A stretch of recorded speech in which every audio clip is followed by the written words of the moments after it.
Item ಯಾವುದೇ ಇರಲಿ try ಮಾಡಿ ಆಚಿ ಚಿಕನ್ ಮಸಾಲಾ. ಆಚಿ ಚಿಕನ್ ಮಸಾಲಾ. ಬೆಂಗಳೂರಿಗರೆ ಫುಟ್ಪಾತ್ ನಲ್ಲಿ ಹೋಗುವಾಗ ಬಹಳ ಎಚ್ಚರ ವಹಿಸಬೇಕು. ಇದು ಪ್ರತಿ ಬಾರಿನೂ ಕೂಡ ನಾವು ಕೊಡುವಂತ ಎಚ್ಚರಿಕೆನೇ ಕಾರಣ.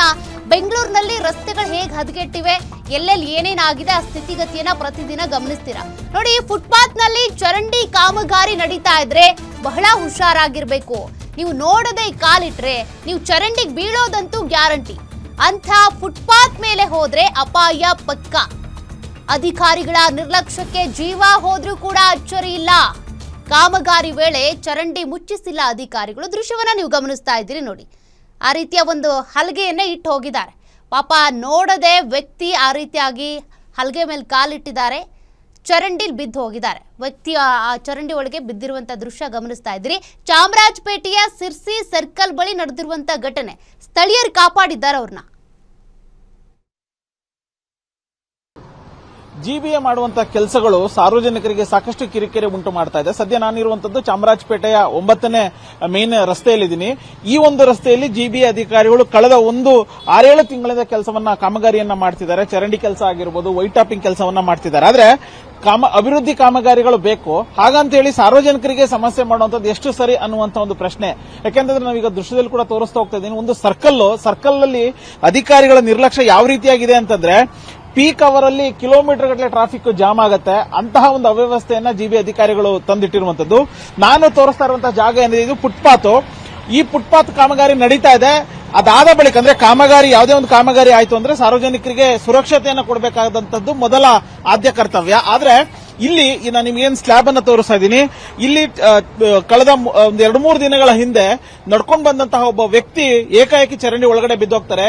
ಕೈ ಕಾಲು ಎಲ್ಲವೂ ಕೂಡ ತರ್ಚೋಗುತ್ತೆ. ಅಂದ್ರೆ ಇಲ್ಲಿ ಚರಂಡಿ ಕಾಮಗಾರಿ ನಡೀತಾ ಇರುವಂತದ್ದು ನಿಜ. ಅದಕ್ಕೆ ಬೇಕಾದಂತಹ ಅಂದ್ರೆ ಚರಂಡಿಯನ್ನ ದಾಟಬೇಕು ಅಂತಂದ್ರೆ ಬೇಕಾದಂತಹ ವ್ಯವಸ್ಥೆಗಳನ್ನ ಅಧಿಕಾರಿಗಳು ತಾತ್ಕಾಲಿಕವಾಗಿ ಮಾಡಬೇಕಾಗಿತ್ತು. ಆದ್ರೆ ಮಾಡದಿತಿ ಇರೋದ್ರಿಂದ ಇಲ್ಲಿ ಅಪಘಾತಗಳಾಗ್ತಾ ಇರುವಂತದ್ದು, ಚರಂಡಿಗೆ ಬೀಳುವಂತ ಕೆಲಸ ಆಗ್ತಾ ಇದೆ ಅನ್ನುವಂತ ಒಂದು ಆರೋಪವನ್ನ ಇಲ್ಲಿನ ನಿವಾಸಿಗಳು ಮಾಡ್ತಿದ್ದಾರೆ. ಸೊ ನಿವಾಸಿಗಳು ನಮ್ಮ ಜೊತೆಗಿದ್ದಾರೆ. ಆಕ್ಚುಲಿ ಏನಾಗ್ತಾ ಇದೆ, ಎಷ್ಟು ಟೈಮಿಂದ ಈ ಒಂದು ಕೆಲಸ ಆಗ್ತಾ ಇದೆ ಅನ್ನುವಂಥದ್ದನ್ನ ಅವರಿಂದನೇ ಕೇಳೋಣ.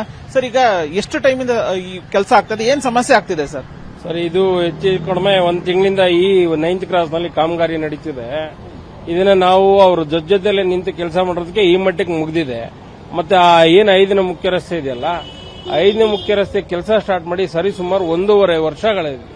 ಪ್ರತಿದಿನ ಇಲ್ಲಿ ಇನ್ಸಿಡೆಂಟ್ ಏನಾಗುತ್ತೆ ಅಂದ್ರೆ, ಪೀಕ್ ಅವರ್ಸ್ ಅಲ್ಲಿ ಇಲ್ಲಿ ಟ್ರಾವೆಲ್ಸ್ ಗಾಡಿಗಳು ಮತ್ತೆ ಟ್ರಾನ್ಸ್ಪೋರ್ಟ್ ಗಾಡಿಗಳು ಆ ಟೈಮಲ್ಲಿ ಪೀಕ್ ಅವರ್ಸ್ ಅಲ್ಲಿ ಜಾಮ್ ಆಗ್ಬಿಡ್ತವೆ. ಸಾರ್ವಜನಿಕರು ಡೈಲಿ ಒಂದು 10ರಿಂದ 15 ಕಂಪ್ಲೇಂಟ್, ಗಾಡಿಗಳ ಆಕ್ಸಿಡೆಂಟ್ ಆಗ್ತವೆ. ಗಾಡಿ ಈ ವೆಹಿಕಲ್ನವ್ರಿಗೂ ಗೊತ್ತಾಗಲ್ಲ, ಇದು ಒನ್ ವೇ ಅನ್ನೋದು ಗೊತ್ತಾಗಲ್ಲ.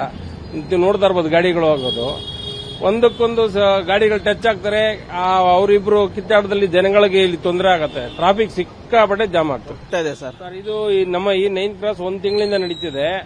ಆ 5ನೇ ಮುಖ್ಯ ರಸ್ತೆ ಅಂತೂ ಹೆಚ್ಚು ಕಡಿಮೆ 1.5 ವರ್ಷ ಆಯ್ತು ನೋಡಿ. ಆ ಡೆಡ್ಲಿ ಕರ್ವ್ ಅದು ಅಷ್ಟು ತೆಗೆದು ಬಿಟ್ರೆ ಇನ್ನೊಂದು 5 ನಿಮಿಷ ನೀವು ಇಲ್ಲೇ ಲೈವ್ ಮಾಡಿದ್ರೆ ನಿಮ್ಗೆ ವಿಟ್ನೆಸ್ ಸಿಕ್ಬಿಡುತ್ತೆ, ಸಾಕ್ಷಿ ಸಿಗುತ್ತೆ.